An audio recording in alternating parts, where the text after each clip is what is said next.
তিনি এই যে যোগ একটা এমন বিজ্ঞান, যে বিজ্ঞানটাকে তিনি দাঁড় করালেন কীভাবে? অষ্টাঙ্গ যোগ দিয়ে। 8টা লিম্বস অফ যোগা।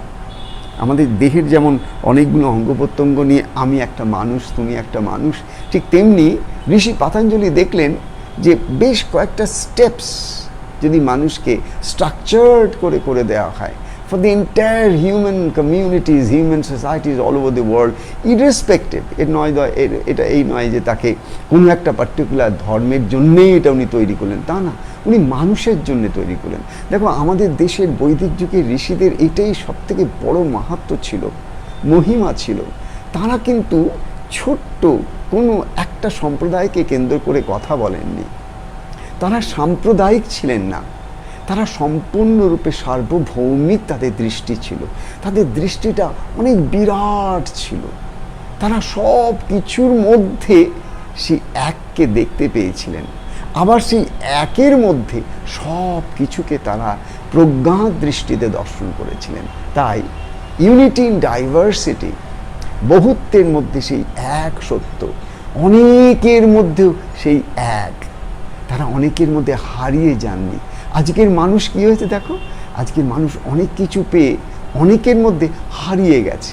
সব থেকে বড় কথা, সব কিছুর মধ্যে হারিয়ে গিয়ে সব থেকে প্রধান হারানো কী হয়েছে জানো? মানুষ নিজেকেই হারিয়ে ফেলেছে। সে নিজেই নিজেকে চেনে না, সে নিজেই নিজের কাছে এসে বেশিক্ষণ থাকতে পারে না, বুঝতে পারে না, ছটফট করে। আমি অনেক মানুষকে বলেছি যে তুমি একটুখানি আয়নার সামনে দাঁড়িয়ে চুপ করে নিজের দৃষ্টিটাকে, চোখটাকে ভালো করে দেখো। তোমার চোখের যে একটা জ্যোতি আছে সেটাকে দেখো।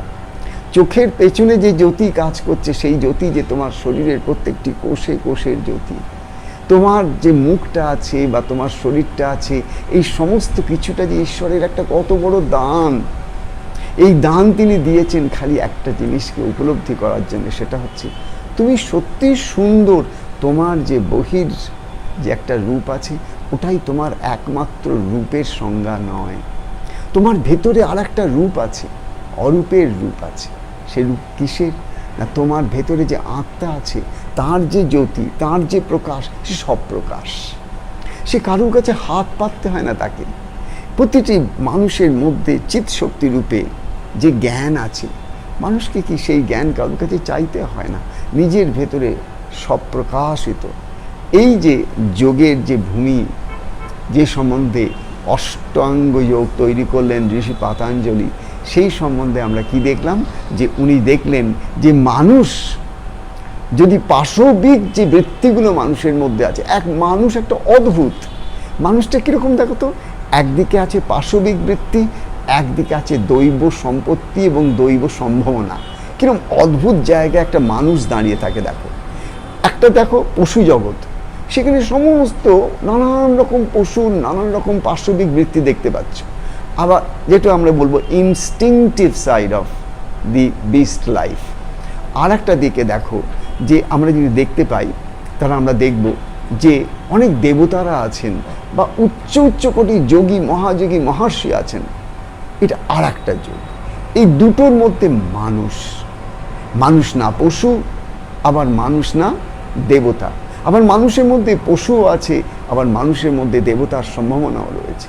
সো এই যে একটা অদ্ভুত স্পেকট্রাম, মানে একদিকে পাশবিক বৃত্তি থেকে শুরু করে সেটাকে ট্রান্সফরমেশনের মধ্যে দিয়ে, রূপান্তরণের মধ্যে দিয়ে, সেগুলোকে একটু একটু করে শোধন শুদ্ধিকরণের মধ্যে দিয়ে একটা মানুষ যে একেবারে সেই অবস্থা থেকে, জৈব অবস্থা থেকে, পাশবিক অবস্থা থেকে, সে যে তার মধ্যে যে হিংসা, ক্রূরতা, কত কিছু নির্দয় ভাব, দানবীয় ভাব আছে, আসুরিক বৃত্তি আছে, সেই সবগুলোকে একটু একটু একটু করে সে রূপান্তরণ করতে পারে, সেগুলোকে ট্রান্সফর্ম করতে পারে। Because energy cannot be destroyed, energy cannot be destroyed. তুমি এনার্জিটাকে কি করতে পারো? You can change the forms of the energy from one form to the other. তো এই যে ট্রান্সফরমেশনটা, এই ট্রান্সফরমেশনটা আনার ব্যাপারে ঋষি পাতঞ্জলি একটা দিব্য দর্শনে দেখলেন, মানুষ যদি তাকে যদি প্রকৃত সেই আনন্দের জগতে নিয়ে যায়, সেই আনন্দের ভূমিতে যদি তাকে নিয়ে যেতে যায়, তাহলে তাকে সবার আগে তার ভেতরে যে পাশবিক বৃত্তিগুলো আজও রয়েছে, তার মধ্যে যে হিংসা আছে, দেশ আছে, তার মধ্যে যে লোভ আছে, কত রকমের কামাতুর অবস্থা আছে, এই সমস্ত বৃত্তিগুলোকে যদি একটু একটু একটু করে রূপান্তরণ না করা হয় এবং তার জন্যে সাধনের ক্রিয়া যদি তাকে দিয়ে করিয়ে না নেওয়া হয়। সাধন কেন?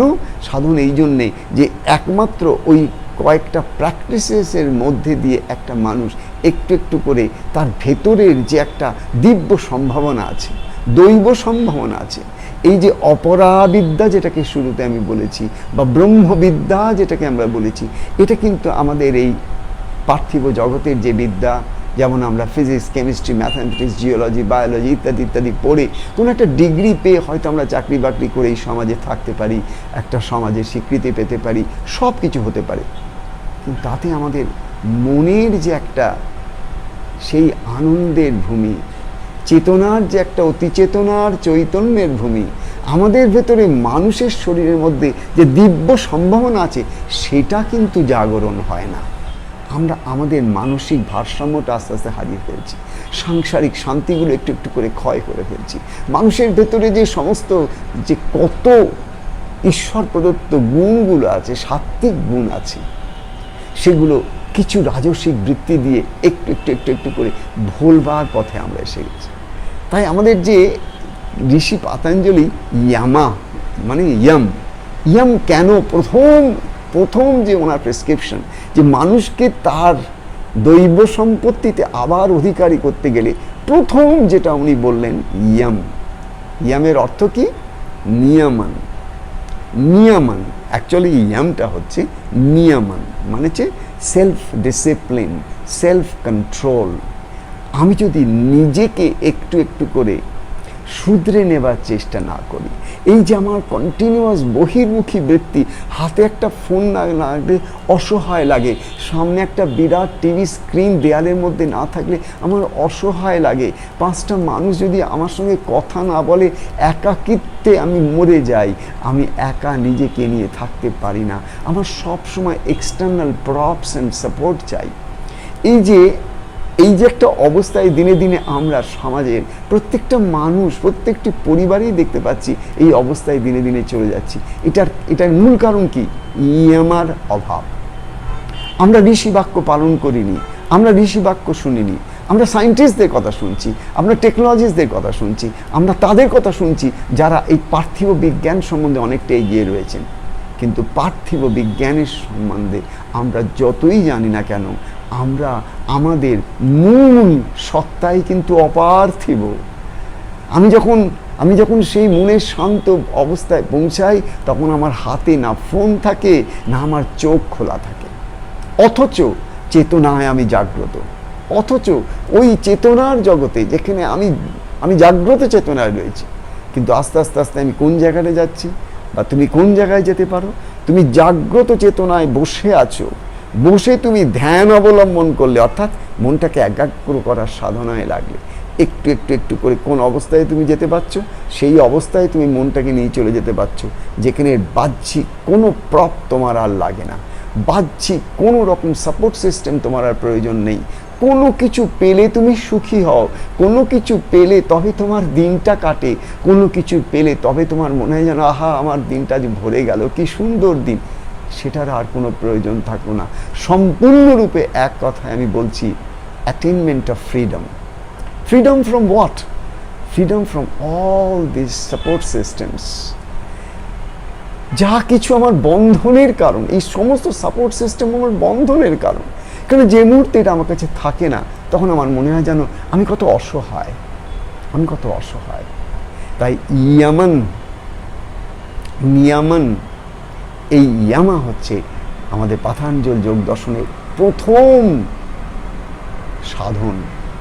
সাধন পাদে উনি আমাদের এই নিয়ম, আসন, প্রাণায়াম, প্রত্যাহার, ধারণা, ধ্যান, সমাধি, এই অষ্টাঙ্গ যোগের কথা বলতে গিয়ে প্রথমেই উনি ইয়ামের কথা বললেন। এই ইয়ামটা কি না কি আমরা অলরেডি আলোচনা করেছি, যে অহিংসা, সত্য, ব্রহ্মচর্য, অস্তেয়, অপরিগ্রহ, এই 5টা হচ্ছে ইয়াম।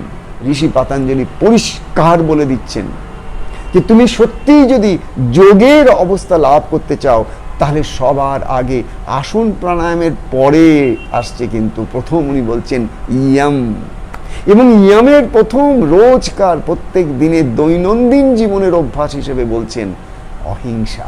কি? তুমি কায় মন বাক্যে চেষ্টা করো আপ্রাণ যেন তোমার দ্বারা কোনো প্রাণীর অহিত না হয়, তোমার দ্বারা কোনো প্রাণীর অপকার না হয়, কারুর যেন পীড়া না হয়। তার কারণ যদি পীড়া হয় তাহলে সেই পীড়াটা কেবল তার হলো না, তোমার কর্মের গাঁঠিতে কিন্তু থেকে গেল। আজ নয় কাল কোনো না কোনো স্থানে কেউ না কেউ কোনো না কোনোভাবে তোমার কাছে সেই পীড়া পৌঁছে দেবে, আর তুমি অতিপীড়িত হয়ে যাবে। তুমি হয়তো অল্প পীড়া কাউকে দিয়েছো, কিন্তু বুমেরাং হয়ে তোমার কাছে ফিরে আসার কালে ততদিনে ওই পীড়ার কিন্তু মোমেন্টাম বেড়ে যাবে, কোয়ান্টাম বেড়ে যাবে, ফোর্স বেড়ে যাবে, এবং তোমার কাছে যখন এসে পৌঁছাবে সে পীড়া তোমাকে পীড়িত করে দেবে। তার মানে কি দাঁড়ালো? আমার হিংসাটাকে ছাড়া এটা এই জন্যে নয় যে আমি সমাজে 5 জনের কাছে বাহবা পেতে চাই। আমার হিংসাটাকে এই জন্যে ছাড়া যে আমি যদি একটু একটু করে হিংসা, দেশ, ঈর্ষা, এইসব জিনিসগুলো যেগুলো আমার নেগেটিভ এনার্জি, নেগেটিভ ইমোশনস, এগুলোকে যদি আমি ট্রান্সফর্ম করার চেষ্টা রোজ না করি, প্রত্যেক দিন আমাদের জীবনে কত রকম সার্কামস্টান্সেস, সিচুয়েশন হয়ে যায়। চিন্তা করে দেখো প্রত্যেক দিন, এবং এই প্রত্যেকটা পরিবেশের মধ্যেই কিন্তু আমাদের একটা, কি বলবো, এক কথায় আমাদের একটা পরীক্ষার একটা মুহূর্ত থাকে। কেউ একটা কিছু এসে বললো, কোনো একটা ঘটনা ঘটলো, কোনো একটা কিছু পরিস্থিতি হলো, অ্যান্ড মোস্ট অফেন যদিও তো সেগুলো খুব রিপিটেটিভ হয়, তবুও তার মধ্যে দেখবে অনেক সময় অনেক কিছু নতুনত্ব হয়, অভাবনীয় ঘটনা ঘটে, আনএক্সপেক্টেড। এই যে আনএক্সপেক্টেড সিচুয়েশনস অ্যান্ড সার্কামস্টান্সেস, এই যে একটা আনসার্টেনিটি প্রিন্সিপালস আমাদের সব সময় ঘিরে রয়েছে, এই যে একটা আনপ্রেডিক্টেবিলিটি বলে একটা যে জিনিস এই সমগ্র বিশ্বের মধ্যে আমরা সবসময় দেখতে পাই, এইটা যখন আমাদের কাছে সত্য, তখন কিন্তু আমাদের কতটা সচেতনতায় উঠতে হবে চিন্তা করে রাখো। Any time an unpredictable situation can hit you hard on your face, but then if you are not alert, if you are not awake, তুমি যদি জাগ্রত না থাকো, তুমি যদি জাগ্রত অবস্থায় না থাকো, তাহলে কি হবে? তুমি কিন্তু তোমার অজান্তে তার কাছে সমর্পিত হয়ে যাবে। অর্থাৎ একটা লোয়ার ইনস্টিংক্ট যখন তোমাকে আঘাত করলো, তুমি সঙ্গে সঙ্গে টিট ফর ট্যাটে চলে যেতে বাধ্য, যদি না তোমার কাছে একটা শান্ত, সমাহিত, কয়েকটা সেকেন্ডে একটা মুহূর্ত তুমি সৃষ্টি করে আর একটা মানুষের তার মনের অবস্থা, তার বুদ্ধির অবস্থা, তার শরীরের অবস্থা, তার পরিবেশের অবস্থা, তার পরিস্থিতির অবস্থা, এটা যদি না বোঝো, তাহলে কিন্তু কিছুতেই তুমি আর একটা মানুষকে ঠিক ঠিক বুঝতেও পারবে না, এবং তার জন্যে তোমার দিক থেকে যে রেসপন্স, নট রিয়াকশন, যে রেসপন্স নট রিয়াকশন, যে রেসপন্সটা তোমার দেওয়ার আছে সেটা তুমি দিতে পারবে না। আমাদের দেশের বৈদিক যুগের যে অপরাবিদ্যা, যেটা আমাদের প্রত্যেকটি মানুষের জন্য ওনারা চিন্তা করেছেন, প্রত্যেকটি, দেখো না আজকে সমাজের কি অবস্থা, তার কারণ কি? তারা সবাই পরাবিদ্যায় চলে গেছে, তারাই ভৌগোল, এই যে পার্থিব যে বিজ্ঞান, তার মধ্যে ঢুকেছে খুব সুখী হবার জন্য। কজন সুখী হলো? এই বিজ্ঞানকে আমি ছোট করছি না, এই বিজ্ঞানের বিশাল প্রয়োজন, কিন্তু এই বিশাল কখনো আমাকে আমার সেই বিশাল সার্বভৌমিক যে একটা সত্তা আছে তাতে নিয়ে যেতে পারবে না। সেই সত্তায় যেতে গেলে আমাকে একটু একটু করে আমাকে আত্মমুখী হতে হবে, অন্তর্মুখী হতে হবে, অন্তরাবৃত্ত হতে হবে, আমার বৃত্তিগুলোকে ভালো করে স্টাডি করতে হবে, আমার মনকে ভালো করে স্টাডি করতে হবে, আমার ভাবকে ভালো করে জানতে হবে, আমার দেহকে ভালো করে বুঝতে হবে, আমার মন, দেহ আর এই যে শ্বাস প্রশ্বাসে ক্রিয়া চলছে, এগুলোর সম্বন্ধে আমার চেতনা যদি না বাড়ে, তাহলে কিন্তু আমি ঠিক ঠিক অহিংসা জিনিসটা বুঝতেই পারবো না। বলছেন তুমি অহিংসায় প্রতিষ্ঠিত যখন হতে পারবে, তুমি দেখবে পৃথিবীর কেউ তোমাকে হিংসা করবে না। কি অদ্ভুত সত্য! কেন? দেখো, এভরিথিং ইজ ভাইব্রেটরি। তোমার মধ্যে যখন একটু একটু করে হিংসা দেশ চলে যায়, তুমি যেমন অহিংসা এবং অদ্বেষ্টা, এরকম অবস্থায় যখন তুমি পৌঁছে যাও, তখন তোমার মনের মধ্যে একটা অনাবিল শান্তি আর আনন্দ খেলতে থাকে। তার একমাত্র কারণ এই যে হিংসা, দেশের যে বৃত্তিগুলো, এগুলো আসরিক বৃত্তি, নেগেটিভ বৃত্তি, এগুলো আমাদের মনের জগতে যখন খেলতে থাকে, তখন কিন্তু আমরা তিষ্ঠ হতে পারি না। ভেতরটা কেমন যেন চঞ্চলতা থাকে, অস্থিরতা থাকে, ভালো লাগে না। রিভার্স, তুমি যদি এই বৃত্তিগুলো থেকে নিজের মনকে কোনোরকমভাবে শুচিশুদ্ধ করে যদি একটু আলগা করতে পারো, যদি ঈশ্বরীয় চিন্তার মধ্যে দিয়ে বা একটা উচ্চতর কোনো চিন্তা ভাবনার মধ্যে বা একটা কোনো নৈসর্গিক পরিবেশের মধ্যে বা একটা কোনো সেরকম গভীর ধ্যানের অবস্থার মধ্যে একটু কাছাকাছি পৌঁছাতে পারো, তুমি দেখবে যে তোমার মনের ভেতরে একটা অদ্ভুত আনন্দ লোক আছে। তোমার মনের ভেতরে একটা অদ্ভুত দেশ আছে, যে দেশটা তুমি এখনো দেখোনি। যেমন এই পৃথিবীর বুকে এমন অনেক দেশ আছে তুমি দেখোনি, ঠিক তেমনি তোমারই ভেতরে, বাইরের কথা না, তোমারই ভেতরে এমন অনেক দেশ আছে, মহাদেশ আছে, যা তুমি এখনো দেখোনি।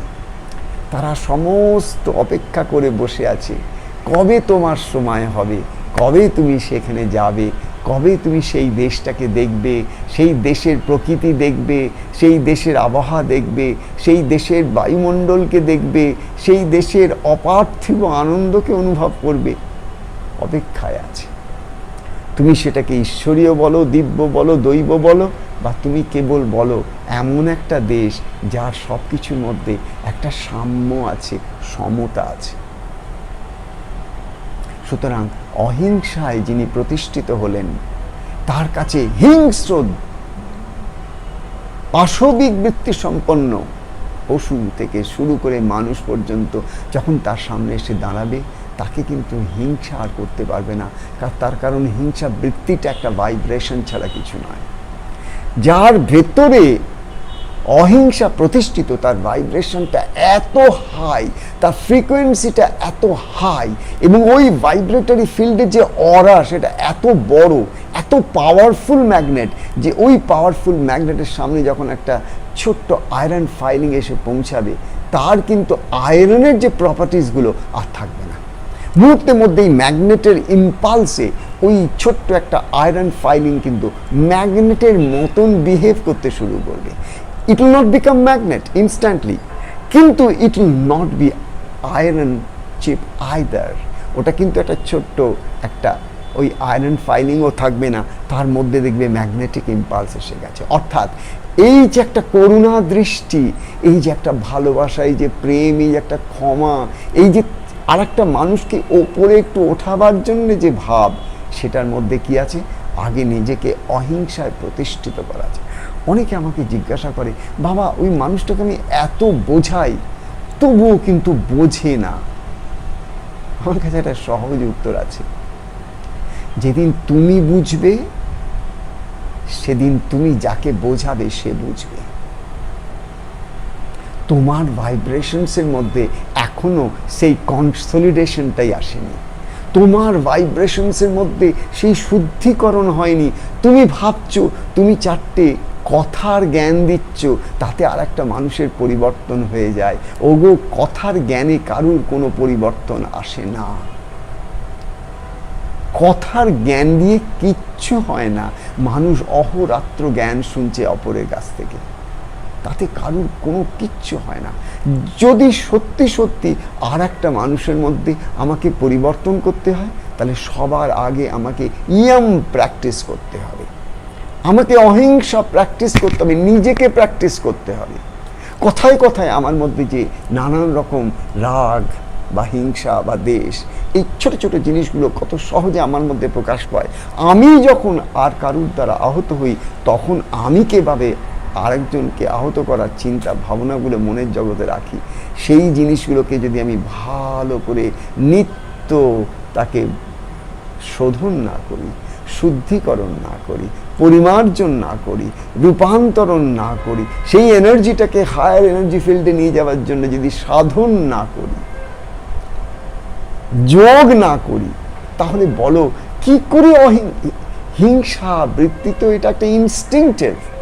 প্রত্যেকটা মানুষের মধ্যে কাম যেমন ইনস্টিংটিভ, ক্ষুধা যেমন ইনস্টিংটিভ, নিদ্রা যেমন ইনস্টিংটিভ, ঠিক তেমনি একটা মানুষের মধ্যে এই হিংসা বৃত্তিটাও তো ইনস্টিংটিভ। এই ইনস্টিংটাকে তোমাকে যদি পরিবর্তন করতে হয়, তাহলে চিন্তা করো তোমাকে কতটা সচেতনতার সাধনা করতে হবে, কতটা তোমাকে জাগতে হবে।